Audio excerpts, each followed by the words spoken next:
Bom, aí imagina só, o Itamaraty está trabalhando muito para negociar que a guerra tarifária seja menos prejudicial possível para o Brasil e seja até vantajosa. Mas aí num outro poder, no Poder Judiciário, os poderes deveriam ser harmônicos e independentes.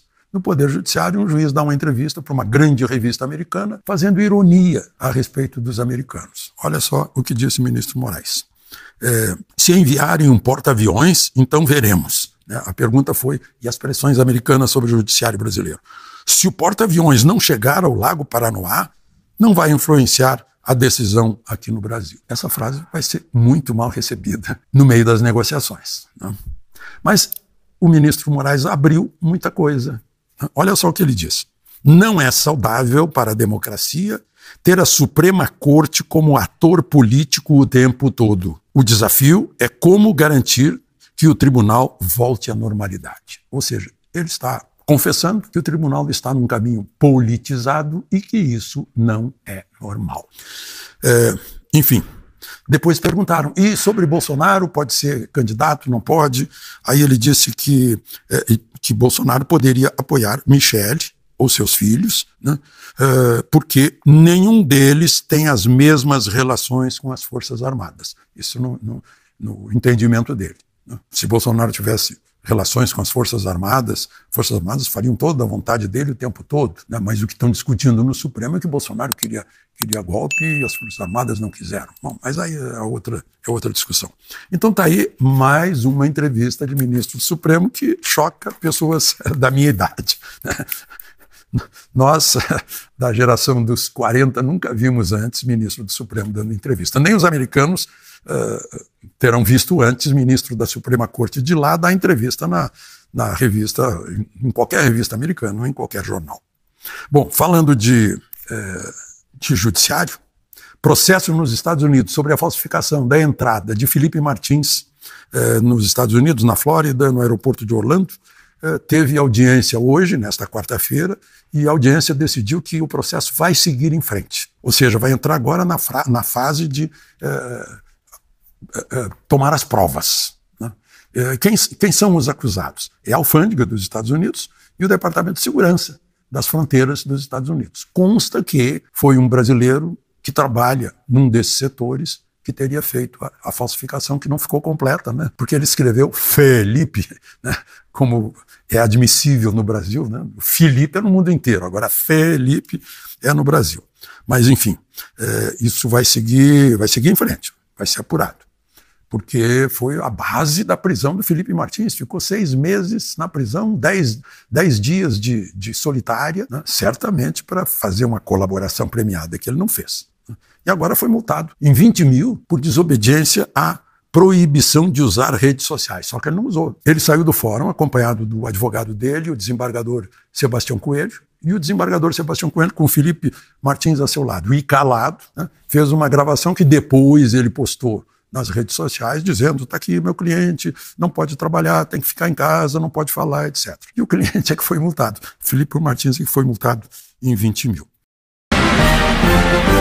E Moraes diz, se existisse o X, os nazistas teriam alcançado o mundo.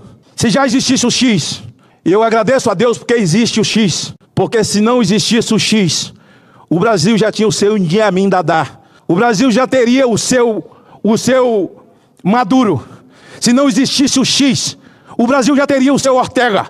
Se não existisse o X, o Brasil já teria o seu Calígula, o seu Nero. O Brasil já teria o seu faraó, Alexandre de Moraes. E ele ainda não se tornou isso tudo, porque existe o X, Alexandre. Sem o X, sem as redes sociais, o seu ativismo é tão violento, sem sentimento, sem alma, que pessoas inocentes pagam. E você, como juiz que devia falar nos autos, respeitar a toga que você jurou aqui no Senado e mentiu, você inquire o Cid. É você que faz o papel do delegado, é você que faz o papel do Ministério Público, é você que ameaça e diz, ou você fala, ou eu lhe prendo novamente, ou eu prendo seu pai, prendo sua mulher e prendo sua filha. Ora, em que mundo nós estamos vivendo? Essa denúncia foi feita pelo pastor Silas Malafaia, e depois falou, onde é que estão as Forças Armadas? os comandantes. Ele em nenhum momento atacou as Forças Armadas. Ele falou os comandantes e os chamou de frouxo. Ora, comandante de força que dá continência para Maduro, que dá continência para ditador, não merece o meu respeito e de ninguém nesse país que ama essa pátria e sempre amou as Forças Armadas. Foi isso que ele falou. Agora uns ficaram cheios de mimimi, cheios de milindre e tal. A verdade dói. A verdade dói. E hoje eu dizia lá, o Lewandowski, que dentro dessa proposta dele, de segurança pública, é preciso se rediscutir o papel das Forças Armadas. As Forças Armadas precisam tomar conta das fronteiras. Já que nós temos um monte de homens enquartelados e o Brasil sofre, padece de uma criminalidade abençoada por o governo, abençoada pelo Ministério da Justiça, abençoada pelo Supremo Tribunal Federal, nas suas audiências de custódia, onde traficante recebe seus bens de volta, onde estuprador é solto, onde assaltante de banco é solto e todo ladrão de alto quilate, preso na Lava Jato, estão debochando nas ruas e já estão fazendo parte do governo de novo. Foi isso que o pastor Malafaia falou. Qual a razão dele sofrer ataques?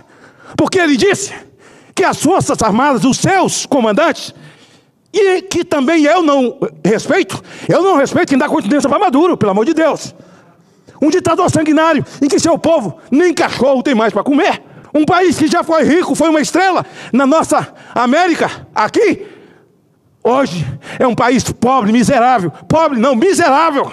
Enquanto o partido vive de forma nababesca, e é isso que acontece. É dessa maneira que ocorre, onde existem sistemas ditatoriais, onde o governo é absoluto e ditador. O povo depende de cesta básica, senador Marinho. E o governo, a sua cúpula vive como nessa grande comitiva para o Japão. Assim acontece todas as viagens, como as viagens na babesca da mulher do presidente da República, e ele tira onda numa economia falida, onde as pessoas não podem comprar café, onde um quilo de pé de frango, que era R$ 1,99, hoje são R$ 13. Uma economia absolutamente falida e debochada, quando eles dizem, a nossa economia vai muito bem. Ah, não pode falar? Pode falar. E outra coisa, encerro dizendo que Silas Malafaia tem sido um brasileiro que, como todos os outros, tem RG, tem CPF e pode falar o que quiser segundo a Constituição. Eu posso falar o que eu quero. E o pastor Silas Malafaia, como sacerdote, tem sido grande, valente, fala o que a maioria das pessoas gostariam de falar, até mesmo autoridades, revestidos da sua imunidade parlamentar, que também não vale porcaria nenhuma. Mas mesmo assim tem. Ele fala, ele verbaliza em nome desses parlamentares que tem medo de retaliação nas suas vidas pessoais, nos seus negócios, na sua família. E o pastor Silas Malafaia simplesmente disse, do acovardamento, perguntou pelo G. Dias. Ah, não pode falar? Pode sim. As Forças Armadas têm que ir para as fronteiras.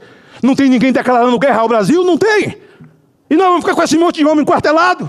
Quem se esquece do depoimento do general 4 estrelas, que depois na Câmara, aqui, federal, na Assembleia Legislativa Federal, e depois veio depor aqui, que exaltou o Lula da inteligência emocional e deu um telefonema dizendo, presidente, eles achavam que a gente ia proteger eles, nem sabiam que a gente ia prender todo mundo. Aí você chamar um debochado desse de frouxo, você está cometendo crime? Chamar de traidor, está cometendo crime? Não, não está. Não está. Está verbalizando a verdade com coragem em nome do povo brasileiro. Por isso, quem é que está ofendido com isso? Ele não atingiu. É como aqui você falar o nome de Alexandre e ofendeu o Supremo. Não, o Supremo é outra coisa, não é você.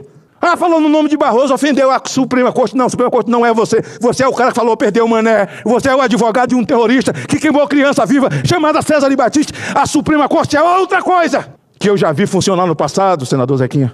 E você também. Já estava no parlamento e fora do parlamento também. Antes de começar a minha vida pública em 92 como vereador em Cachoeira de Itapemirim. Você gostou do vídeo? Se você é patriota e quer se manter informado, já se inscreve no canal e ative o sininho para não perder nenhum vídeo. Até a próxima!